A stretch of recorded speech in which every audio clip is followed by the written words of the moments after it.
Okay, so before we get started, today is a very special edition of Career Conversations because it's my birthday, Shawty! So I am very, very excited to present to you guys my upcoming guest. But I want to spend just a few minutes with you guys explaining why Career Conversations exist. Because I think it's important to kind of share that ethos with you all. I created Career Conversations really in part because of my own experiences trying to kind of navigate and figure out college life and really not understanding, what the investment or return on investment of college looks like. We're witnessing some of the pitfalls of that now as we talk about student loan debt and the student loan debt crisis. So really career conversations exist so that people can have access to live in libraries, tools, resources, people. Because a lot of times they tell you, your net worth is, strongly attached to your network. And so I'm sharing my network with you. I'm also meeting strangers on the internet who are just absolutely generous and kind, who want to talk to you about not just what they do for a living, but like how they got there, what challenges they face, what books they've read, what things changed their life. And so today's episode is near and dear to my heart because I am going to sit with my sister, Gia. We met 10 years ago, and she has played such an integral role in who I have become. In fact, she was literally the person that helped me change my mind and helped me make the decision to pack my bags and leave and take an 8-week temp job that has now turned into a career in the AEC industry. So stay tuned. We're going to give the little intro that we always do, and then we're going to hop right on into the show. So welcome. It's Career Conversations. Like, follow, comment, share. Also, possibly got a giveaway today, so don't miss out. Love y'all. Hold on one second. Show's going to start in just a minute.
Good evening. Thank you for tuning in to today's episode of Career Conversations. My guest today is Gia McKee of Guided, Innate, Aware. She is the founder of this company that is focused on helping you grow and live the kind of life where you are not walking around blindly, hence the name Guided. And so we're going to jump right in and talk about how she came up with the company name. Can you tell me, Gia, how did you come up with Guided, Innate, Aware? When I originally back a little bit. Happy birthday, baby girl. Happy Thank birthday. you. Look, I'm jumping right in. I'm like, look, this is the fun part. This is like my low key birthday party, y'all. Okay. When I originally wanted to start my coaching business, I called a girlfriend, Kristen Williams, and she's a realtor, if anyone's interested. And I was like, I need a company name. And I can't remember if it was end of the month or not, because, back then we were in the mortgage industry. This was like 2018.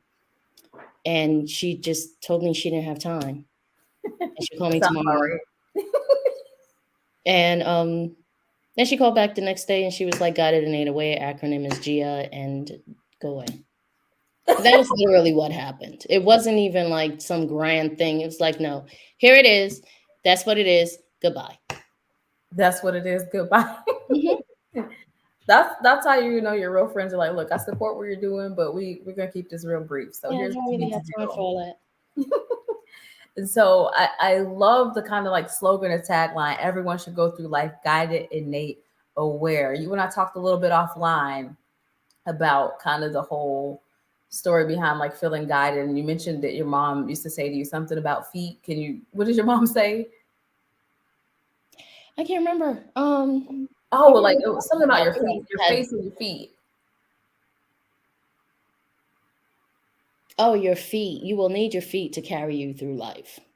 So Yes. watch your feet. And we were actually talking about the fact that I don't wear heels. I don't wear heels. No. I'm trying to clean my camera. That's why I keep disappearing. All right, I'm gonna give you a sec. You can handle that. Like this is the fun and joy of like doing it live in real time. um, completely lost track of where we were. No, your mom talking about taking care of your feet. Yeah, we were actually, you and I were talking about the fact that I don't wear heels anymore. Yeah.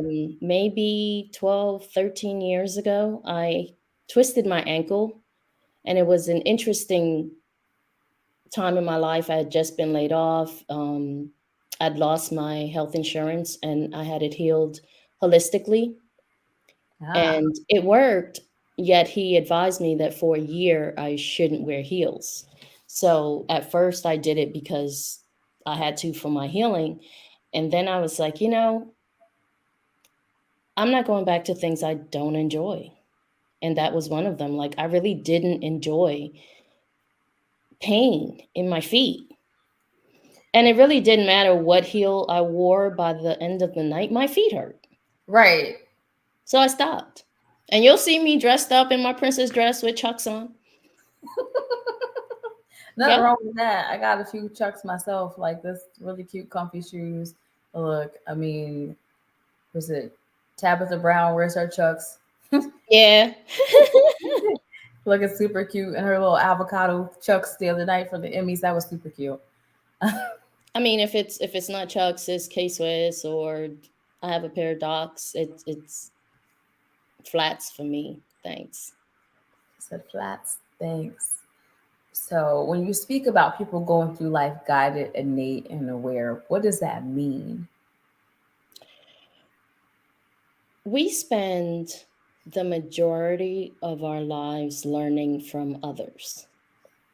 And it takes a really long time for you to filter what is for you and what is about someone else when they are advising you. It takes quiet and solace for you to really become centered in what your voice is, for you to recognize what that little voice is inside of you again. And that's the guide.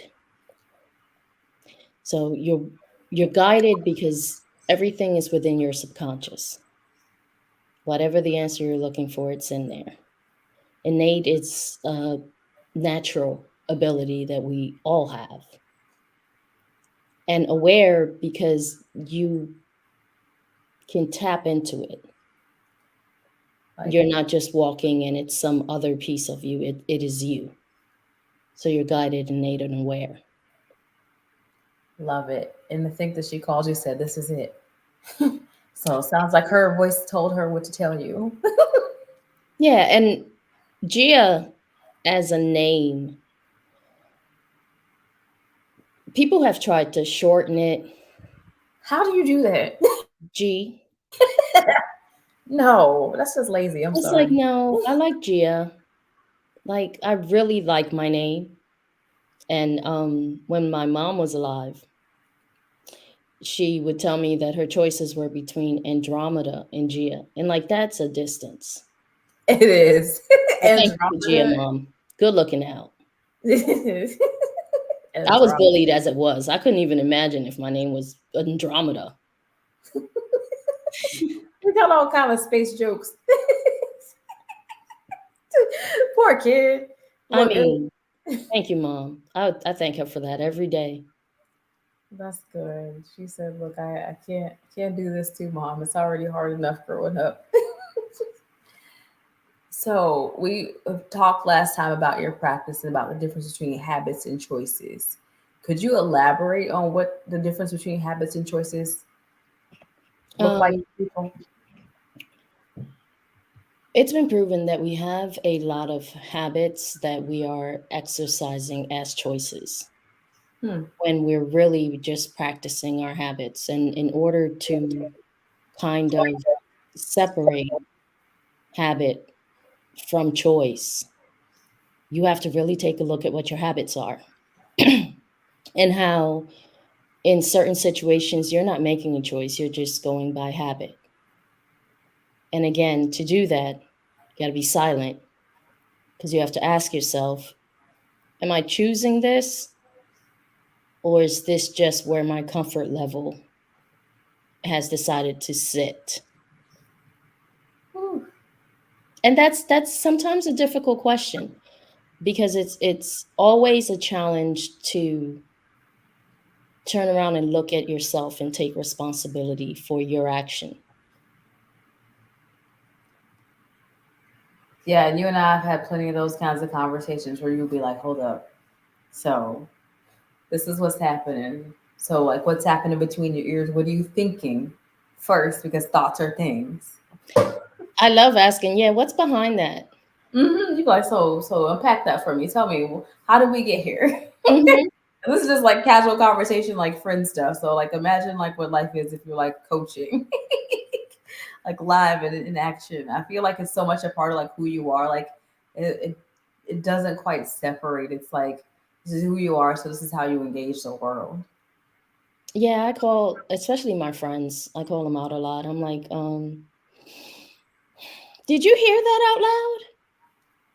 Mm-hmm. Because I know what you were trying to say, but what you actually said is what you feel, and it's not to be disregarded. That's, I think, the most important part, to stop disregarding our silent feelings. Whew. Yeah. That's where you learn to reintroduce yourself to yourself.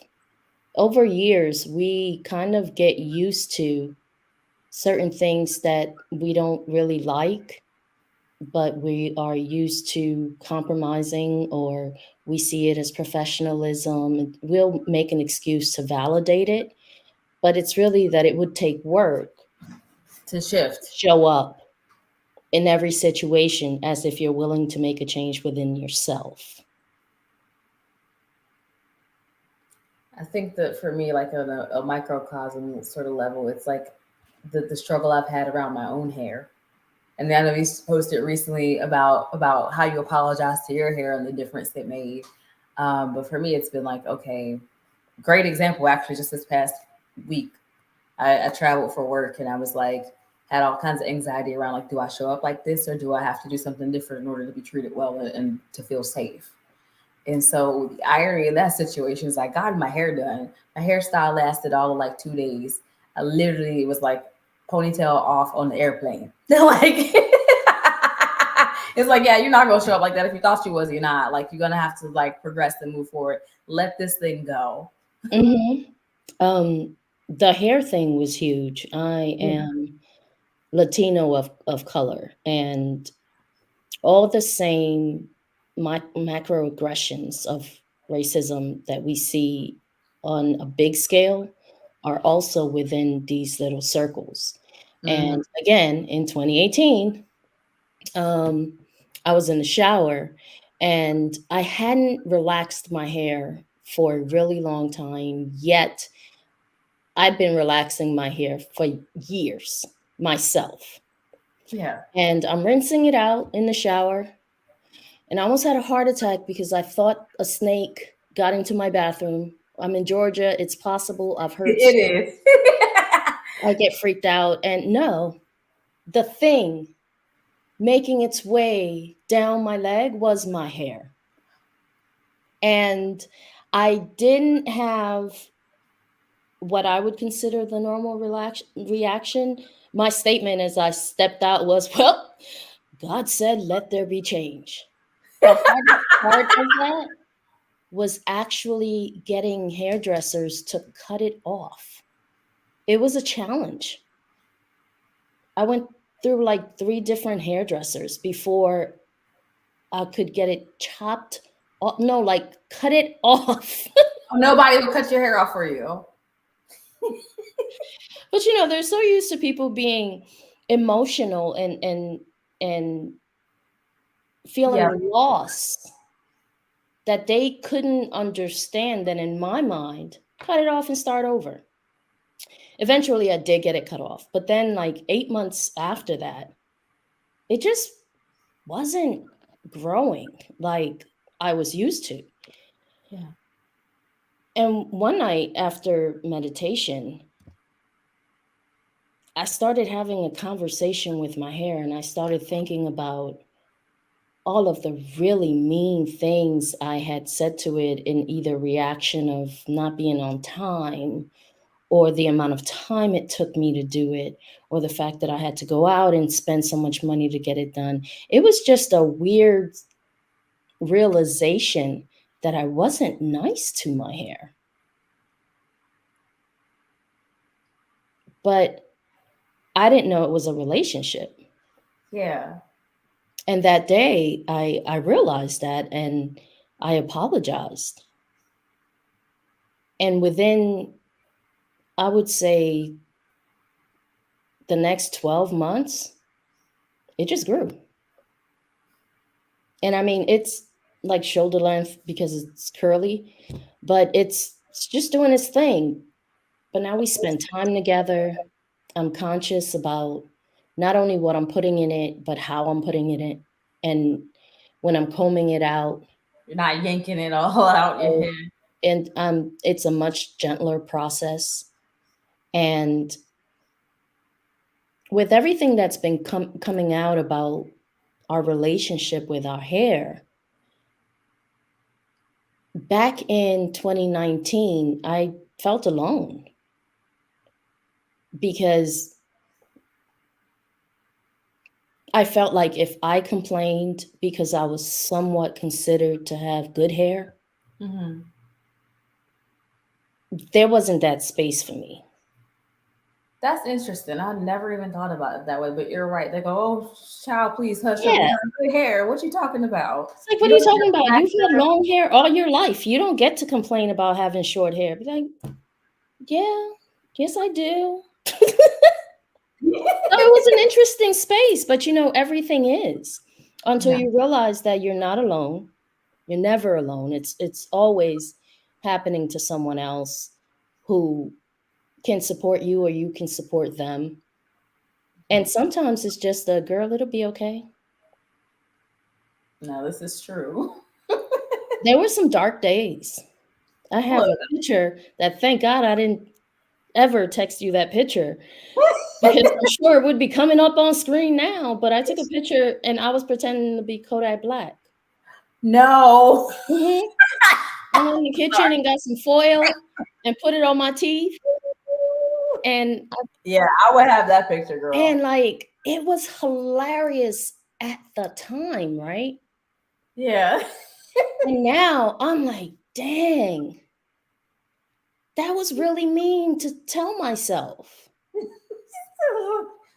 I don't beat myself up a lot because even 4 years ago, I didn't know that a lot of my really hard jokes, I grew up like that. I didn't really know Yeah. how to joke without, also stabbing you and watching the blood gush out. That was the Yeah, fun like part. really real. Yeah. It's like that was low. It's like, yeah, that's how we joke. Yeah. And it's like, oh, you got a weakness? We're gonna We're going exploit to it. bring it till you stop being weak about it. Yeah. I'm gentler with myself now. And it took a while to learn, one, what was love and what was misconstrued as love. Because a lot of these jokes came from the people that I love the most on the planet. They were either incredibly close friends or family. So the habit was bigger than just change what I'm saying. And I had to kind of voice it to others without what I call expanding the negative emotion. Yeah. I had to figure out how to address it with certain people without making them feel bad about it, just allowing them to learn the lesson. And yes, I got waved off a couple times, but eventually it was like, dang, that really hurt your feelings, huh? Yeah. Especially when you hear a criticism from a very young age and you don't quite process it, Yeah, you just internalize it. it builds a different kind of insecurity in you when you're in that place. Because that's all you hear is the things that you heard in when you couldn't process it. You don't even bring it to the adult to make it make sense. The adult within you. You just kind of hit yourself with that kid stick. And I Mm-hmm. stopped doing that. It's taken work, but I stopped a lot of that. And this is where you talk about habit versus choice. You had a habit you had to like shift out of. Yeah, we had a habit of making really bad jokes when things got uncomfortable. Huh. When things got uncomfortable. That part. I can relate because I think about when things get uncomfortable, I laugh really like loud and crazy at stuff that's probably not appropriate. People are like, why are you laughing? It's like, I don't know what else to do with this information. I mean, there's some jokes that I only tell my son because, the choice has been made, but the habit is still there and I can still be real funny with some of them cruel jokes. Yeah, you gotta do better, girl. She said, look, the choice has been made, or the habit has been made, but I can exercise the choice not to continue operating in that habit. Yeah. But sometimes it's fun to jump back in there. I just don't stay in there anymore. You Because don't then you stay. treat people like that. She said, look, you can come visit, but you can't stay. Yeah, you can't stay. It's cool seeing you though. Come on, you've got that cousin. You've had those friends. Oh yeah, I've definitely got that cousin. Like I love when I go like to Michigan and like see my cousin Talise. Like we were this like this like growing up. So it's like she already know where it's coming from. Mm-hmm. She's not going home like I can't believe she said that. She's like, nah, I got something else for her when I see her again. So yeah, definitely a very different vibe. And I love how you break down your own experience with habit versus choice and like, okay, like the habit is this kind of joking manner we go on with family, but if you've learned how that impacts you, you've had conversations with folks to go, let's shift how we engage each other. Let's make a different choice about it because now we're aware. And once you are aware, you begin to recognize other aspects of your life where you are judging yourself harshly based on the space that you allowed other people to hold and insult you because they have a particular value in your life. So you think you have to take it. And it's not a conscious take it. It's just, it is what it is. No, it isn't. Right, whether it's your parents or your supervisor or your teachers. I mean, till today. Tilted. I think about my corporate life and how much trouble I got in standing up for others. I can attest to this in my own experience because it used to be my supervisor. This is how we met. It's like, oh no, we won't be speaking like that. No, Oh I no, think about when I we asked will for not a be raise. addressing it that way. I think about when I asked for a raise and you came back and was like, look, this is what's really going on. And even like when a few months later was like, I'm contemplating this move to Maryland, and you were like, ain't nothing here for you. I don't know what you're doing. Why would you stay? Yeah, Yeah, I thought that was interesting. It's like there's I read, we con ourselves into the safety of knowing simply because it is less challenging than reaching. yeah, but reaching has got some sexy results, let me tell you. It does. And as you're look, I as you're getting older, you realize that reaching you is get where an it's older. at. Even when you don't hit it. It's like, well, at least I reached. At least I'm not where I was. Yeah, you learn stuff, you meet people, like find ways to adapt that you had no idea existed. Like it's just like it comes out. Like, but yeah, no, I remember spending some time journaling like a week or two ago and going, 10 years ago, I had a food stamps card. Yeah. Like on some real stuff, but had I not had people to like come in my life and be like, have the like you who said, look, have the audacity to reach. I mean, because it was a reach to quit a full-time job that I had spent 18 months trying to get. I was contract for 18 months fresh out of college. It took me the scenic route to finish college, mind you. So I was just glad to have a job that was not paying, $7, $8 an hour anymore. Not that the money was that great then. But for you to be like, look, like there's more and there's greater possibility. Like people tell you that, but they don't show you. A lot of us don't know how.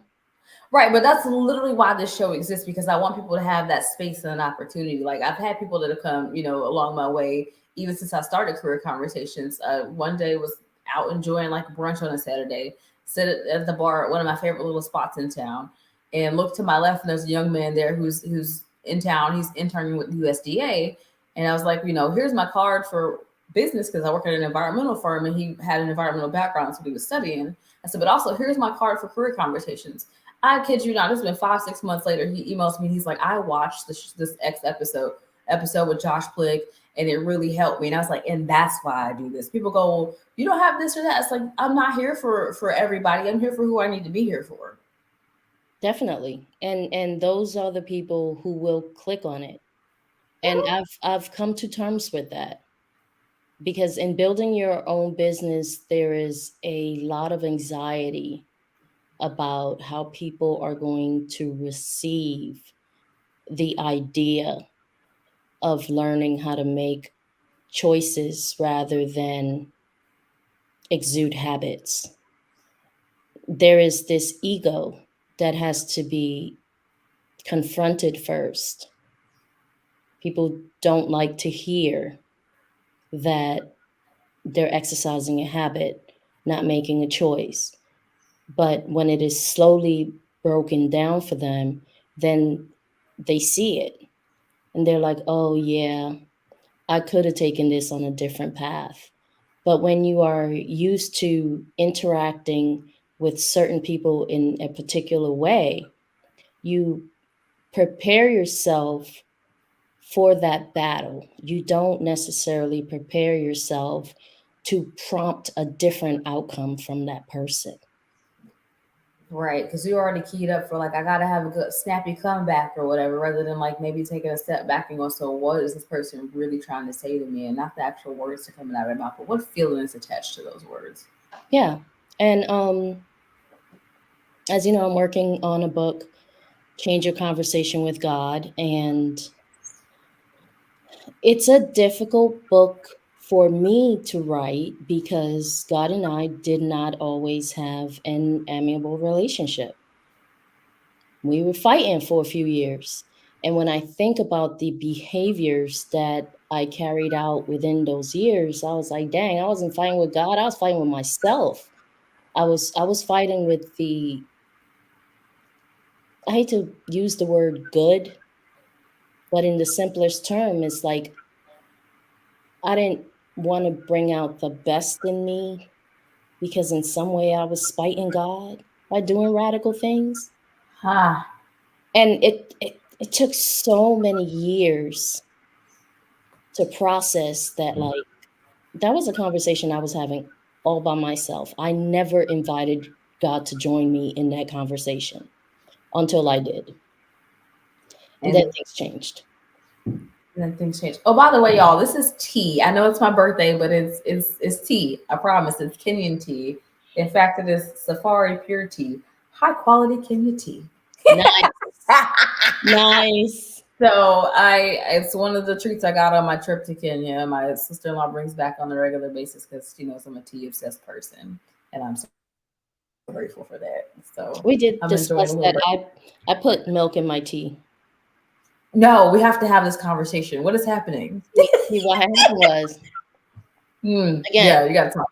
I'm Panamanian, and So we have a very Jamaican background, you're gonna blame and it on the Jamaican people. Okay, I got Jamaicans have a British influence. So that's how the milk got in my tea.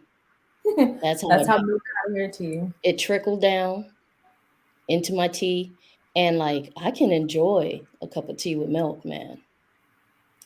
I don't think I have the audacity to try that. I am the girl who will like if it's actually good quality tea, drink just the tea. I don't need sugar, honey, nothing. Just pour it, leave it hot, If it gets too cool, then I don't want it. But yeah. Tea is a thing with my children, my nephews. Like everybody drinks tea. We grew up Yeah. on tea. I think back home, you don't leave the house without that hot cup of tea in the morning. I feel like it's just like a special, like almost ritual, of like just kind of like reconnecting and like pausing. Like the same way people kind of drink their coffee, but like I don't generally like things that are super high on the caffeine because it Hmm. just makes me like, or as I tell people, if you see me drinking coffee, that means it's a very bad day. That means I probably slept 2 hours the last 2 days, and my stress level is somewhere over there because it's not even attached to my body anymore. Like it's So like are you so. drinking decaffeinated tea? Oh, I drink sometimes caffeinated tea, sometimes decaf, but it usually doesn't get me as bad as coffee. And I just wonder if it's because my husband makes strong coffee. That could be it. Yeah, like what is this? I took my husband, well, we went to Panama for the first time, excuse me, in 2021, and he's coffee obsessed. And we were laughing because the like basic coffee Hmm. in Panama is like outstanding coffee. It's called Durang. And he kept like waiting for them to tell him that it was some kind of special or something. They were like, nah, man, it's from the supermarket. He's like, this has got to be some extra special roasted secret thing Nope, that y'all ain't giving everybody. that's the basic. No, I do feel like there's some things that certain parts of the world do better. That's for sure. To me, it's home, so everything tastes better there. Ooh, like you should see like the chill that whenever like home and like food and like yes, Food, that part. So,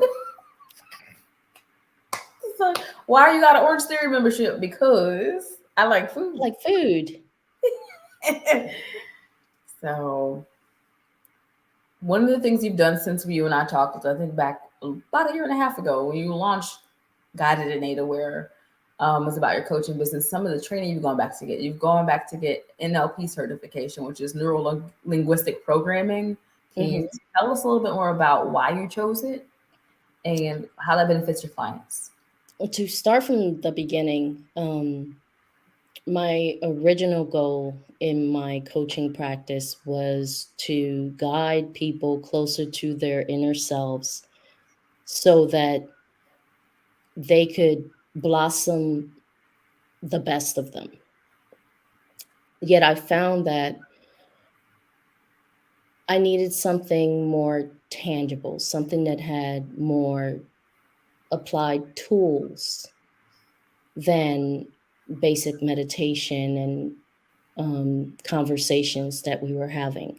So I went for neurolinguistic programming. And what that allowed me to do was take my clients through a particular set of steps that would somewhat form a relationship with their subconscious, because a lot of people don't feel that the subconscious has any value until they start hearing the stuff that comes out of it. And then they're like, oh, snap. I forgot all about that. We were talking a couple of weeks ago about problem, the word problem, and how problem is actually a side effect. It's the hey, look at me of what's actually going on. The solution is behind the problem at the root cause. And until you know the root cause, you can't know the solution. You can maybe solve this particular problem, but other things are going to come out of it because you didn't attack the root cause. And for instance, in our therapy, a few things came up that you just weren't expecting. This is the truth. You don't expect to hold on to certain events and scenarios because in the physical world they were small. Yet in your subconscious, they took up a lot of space and then distorted your reactions to things that mimic that event in real life. We talked about that for sure. It was like, yeah, why is your reaction this size to something that's this size? It's just like because what you're actually experiencing is associated with this thing over here that you just decided you weren't going to deal with. Do you remember what emotion it was that we were going to work through that you said no? And then you said, "Oh, wait, who said that?" Because in the practice, when I asked, is it okay Mm-hmm. for us to remove this particular negative emotion? You were like, no. But as soon as you said it, you caught yourself like, wait a minute, where did that come from? Like that don't even make sense. Yeah, but I think for me, it was in that moment that I had like a realization that I had this attachment to this feeling, and it was like it don't make sense to hold on to that. Like, why would you keep that? Like, let's figure that part out. I was like, whoa. I was like, that sounds like a bad idea, and so Self-care, self-healing, self-actualization is really about recognizing that you did not want to let go of that particular emotion because it served a purpose for a while. Like with me, it was anger.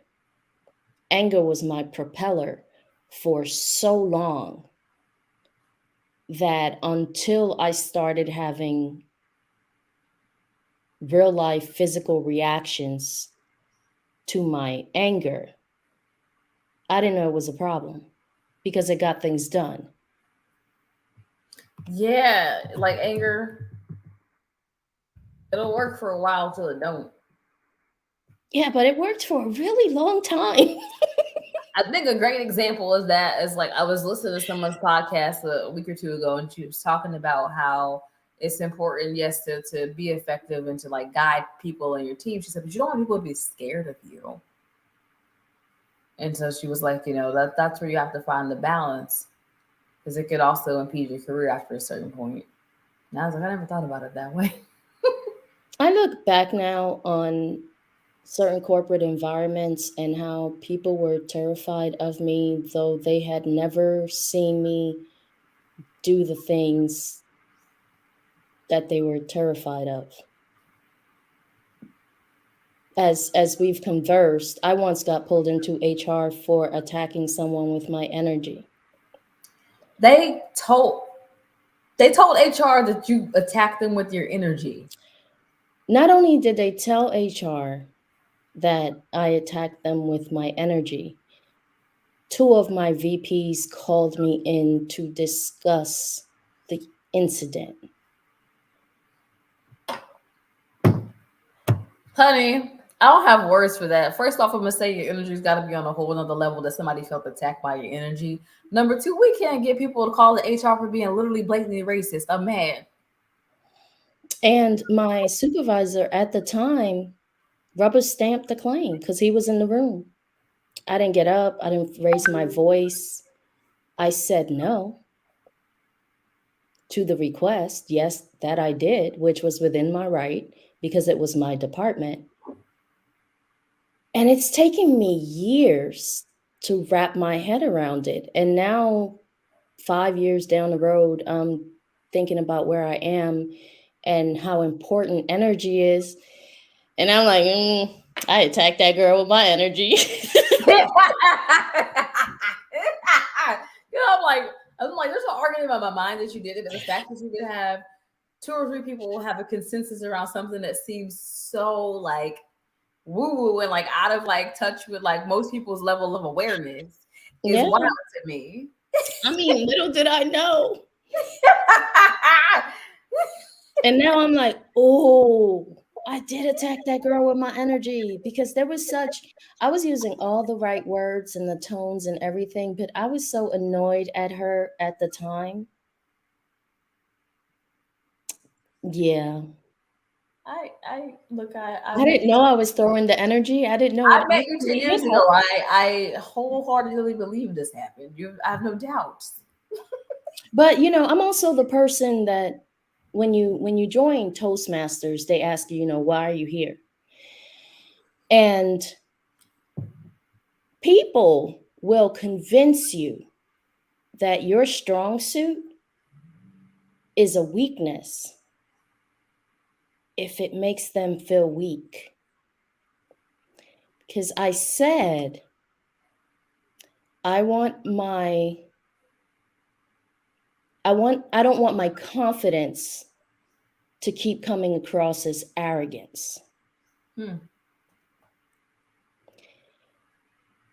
And after I think my second speech, one of my teammates was laughing because he was like, dude, your confidence is so cemented. You don't see arrogance, but I can see how someone who doesn't have it could be like, she's arrogant. Mm, And it's not. It's just that when I know, I know. And when I don't, I ask questions. very much so. So if never really being afraid to ask questions is arrogant, then yeah, I might be a little arrogant because I'm going to ask. I'm not going to sit here and feel like, oh, I don't know. And I'm just not going to ask because I'm going to know. Right, but if you're speaking on something, you speak with confidence and conviction because it's not something you pulled out of anywhere. You took the time to get the knowledge so that you could True. speak. And today it hasn't shifted. The people around me will let you know, oh, now she speak that way about God. I mean, like, if you don't know God, you need to. And no, I can't take you to him. Nope. He said, I can't take you to him. But Let I me can tell you, I clear think things out of the way for you to meet him on your own. if people had a choice to pick two interviews to watch this year, I would suggest watching your interview alongside the first interview I did this year, which was with an author who wrote a book called I don't want to die a Christian or something. I have to pull it up. But yeah, I was like, I feel like those two in combination would be two very good conversation starters you could have with friends. I had to fight society, family, just old teaching Mm-hmm. to meet the God that I'm in love with today.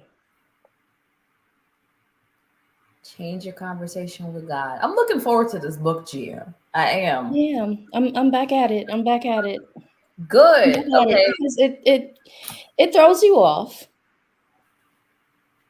There's healing that happens when you realize not everything that was said was true, Mhm. and that it doesn't have anything to do directly with God. Um, God created us in his image, and we create him in ours. So whoever your personal God is, it comes from how you see yourself as a person.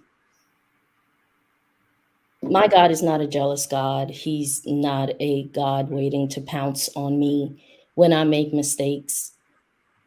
He's constantly cheering. He's like, I can't wait to see her get out of this one.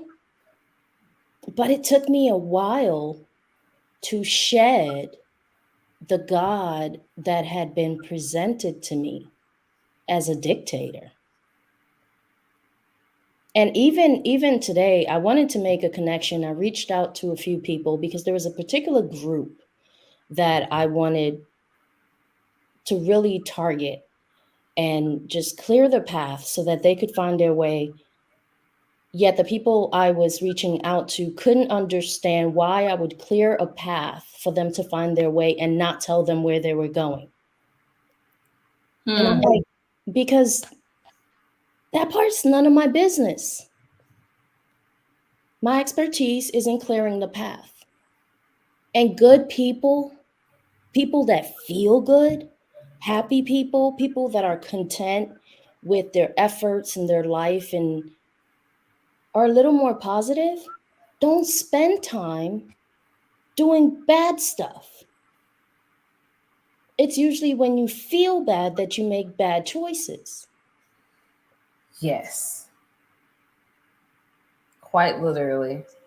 So, in my theory, if I can put things to where they can feel better about themselves within mistakes, they can actually see themselves out of that and moving towards something better.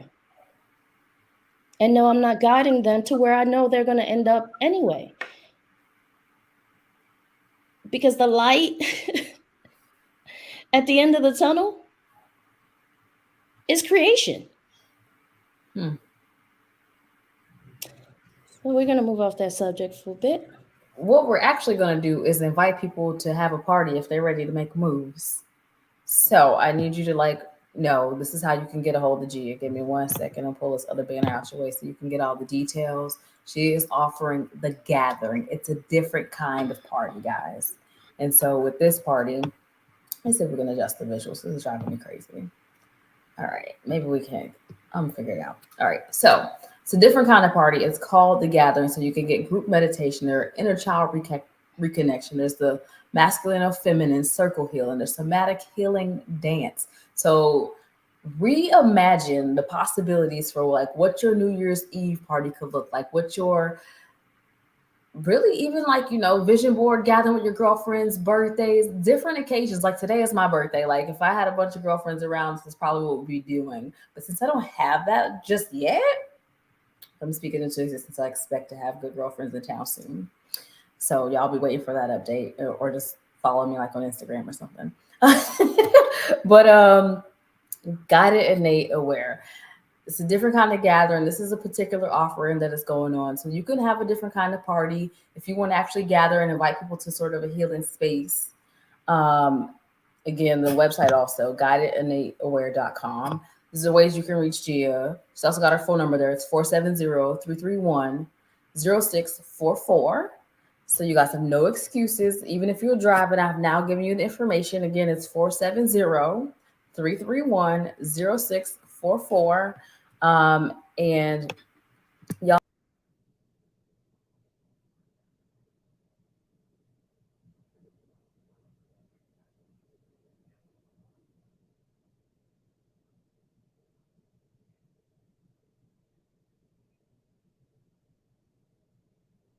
have doubled, tripled, whatever the flip.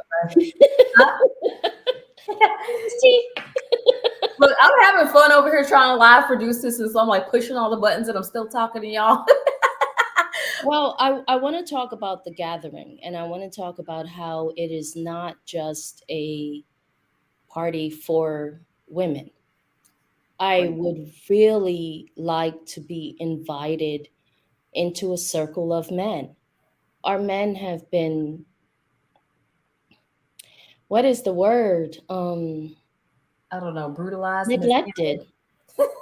Neglected is a good word. I agree.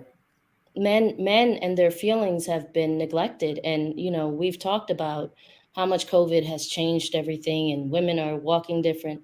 So are men. Men have also had to shift their lives, and I really hope to make a connection with more men that can get in touch and understand what is masculine energy, what is feminine energy, and how bad the side effects of not having a clear picture of that is. I made a statement to someone the other day. She said, yeah, because we have a problem with our high masculinity. I said, yeah, because we imagine that it's from the influence of men when it's from the absence of masculinity that we have evolved into a very masculine space, but we can change that.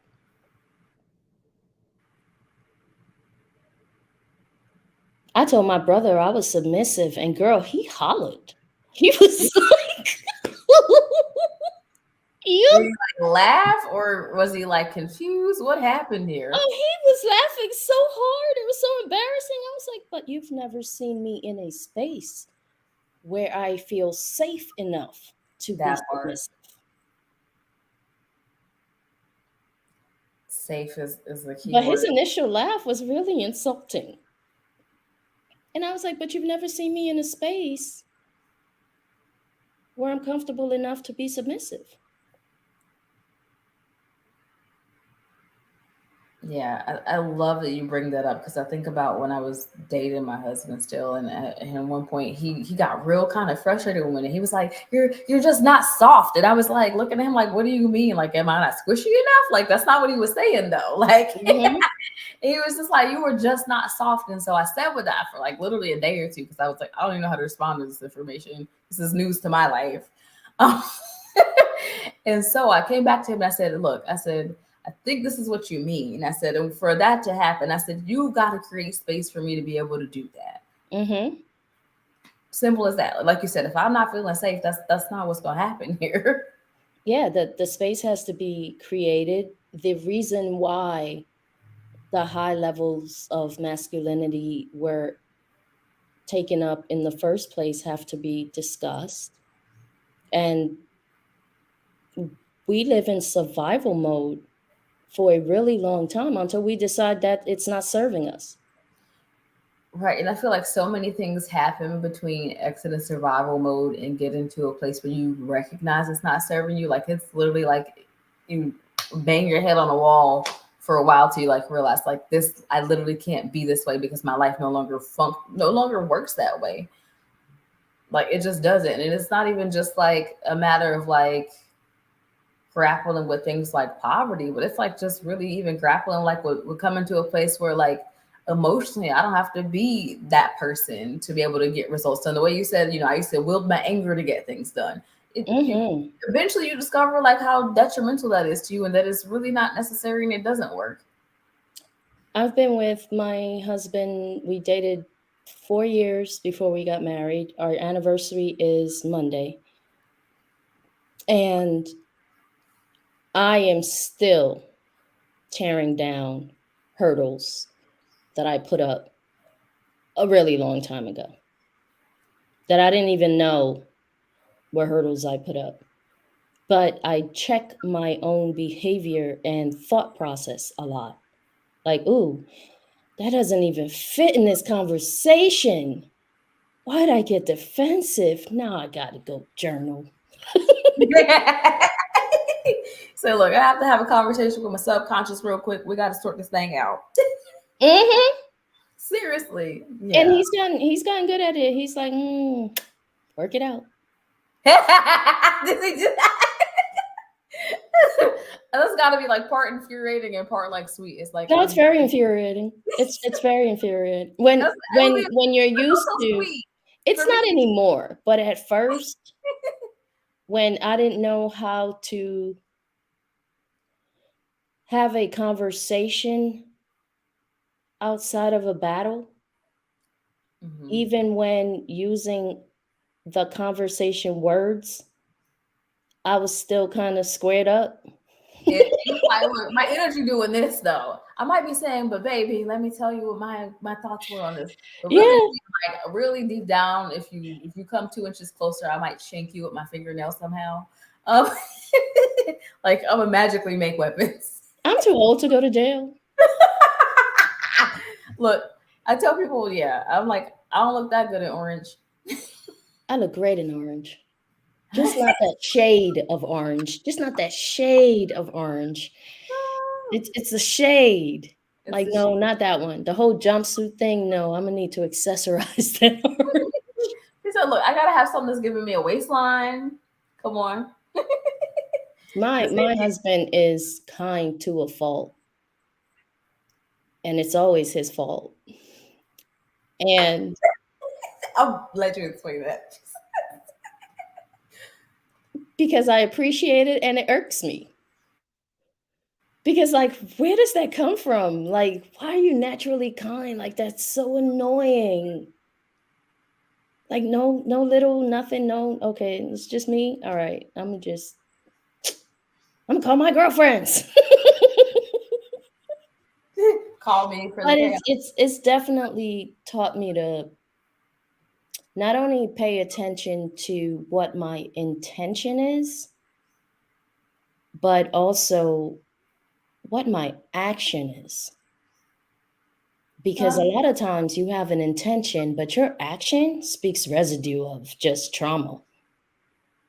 And you're like, you really thought the outcome was going to match the intention with that action? And if you sit down afterwards, you like, no. I don't go through a lot of that anymore, simply because I've done a lot of the work. Even to be certified, I had to go through the therapy myself, and it was no joke. It was hurtful. It was, you know how they say sometimes you got to break it down to build it back up? Yeah, try doing that for 5 days in 1 week. I look between like NLP and like therapy, like I couldn't imagine like doing either of those for 5 days in 1 week. Like it's too much. It was a lot. And Even in the moments where there's like relief, it's like it's still so much to process. yeah, and it makes you want to take a nap because it's emotionally draining. Want to take a nap, or you mean taking a nap? Like, I got an hour lunch break. I hope this alarm go off.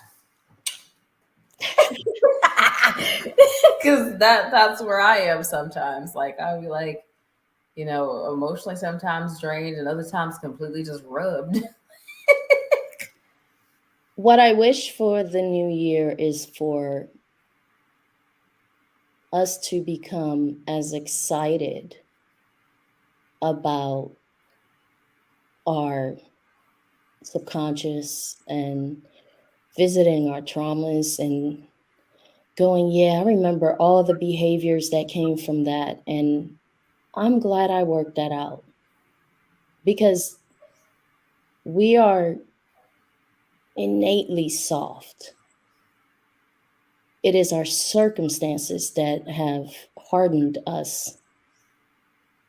And then we meet great men and we tell them they better have a chisel. No.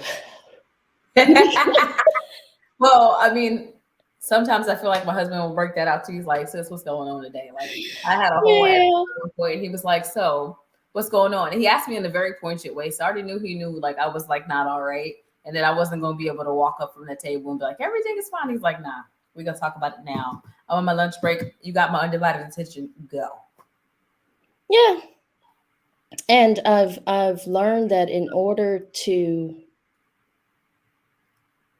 accept my vulnerability and give that softness, my environment doesn't have to change.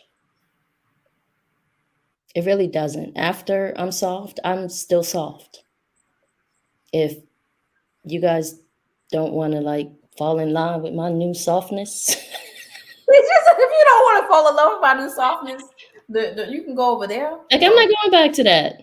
or somewhere, but that's fine with you. I'm not going back to that. You're not going back to that. But speaking of husbands and tables, mine is preparing a delicious dinner of what I requested for dinner. And so Thank you for sharing your birthday time with me. look, I needed this for my birthday because I had been frustrated and I had been having this terrible rehearsal in my brain about how this was going to go and had been going. And I was like, you're going to take all of that and just toss it away today. You're going to come, you're going to be present and enjoy what you have started doing and have dreamed of doing. I laugh and I think to myself about like how I envisioned this would happen in my life and how I've been able to create it with all the freedom that I swore up and down I wanted, but didn't realize it was probably not probable that it would exist in the way that I thought that I should have it. Like, I was like, oh, I'm applying to CNN and all these different places. And I mean, not getting interviews. I think the one job offer I got was like $10 an hour, 35 hours a week. Like this thing gonna pay bills and it's a 5-minute drive. Like I poured so much of myself into like accomplishing this goal. Like I had 5 internships. Worked at the college newspaper, the radio station, the TV station, anything that would let me get my hands on. So people see career conversations and go, oh, you got a whole show. I was like, because I got a whole set of skills that I spent like a decade crafting before y'all ever let me get here. I was like, but I don't have any regrets. I was like, because the other side of it is I was so concerned with like having to go into a space where I had to conform to certain norms or ideas. I mean, I remember studying journalism in school and teachers going, well, you can tell my counterparts, my classmates, well, you can't wear braids to work. Like, so you may as well get ready to take them out. Like, these are things they tell you at HBCU sometimes even. Because I went to most schools. I tease people, I tell people, I never changed majors. I just changed schools because I always knew what I wanted to do. Like I was like a baby, and my mom would turn on the local news, and I would get quiet. Like so much so that she recorded the news to trick me. So the intro song came on, I would get quiet.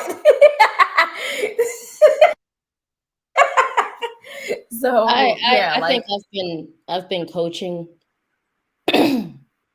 from way before.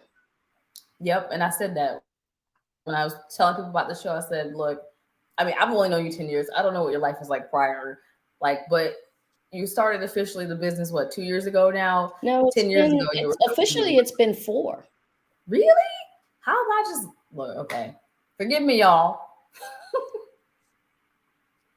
I think because 2 years ago I decided I was going to exit corporate America and do it full time.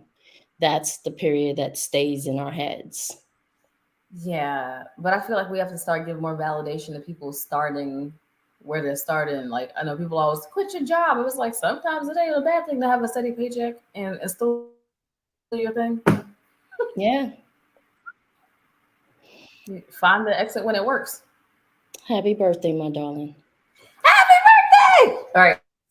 I'm just like on 10. I'm so happy, y'all. Thank you for being a part of my show, for agreeing to do this literally for the third time. Y'all don't even know the whole backstory.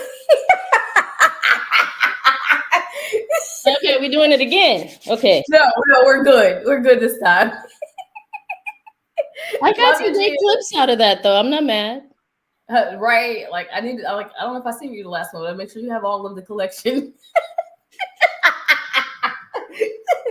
All right, friends. Thank you so much for tuning into today's episode of Career Conversations. I need you to reach out to Gia. It's a guide at innateaware.com. She has got the gathering available to you.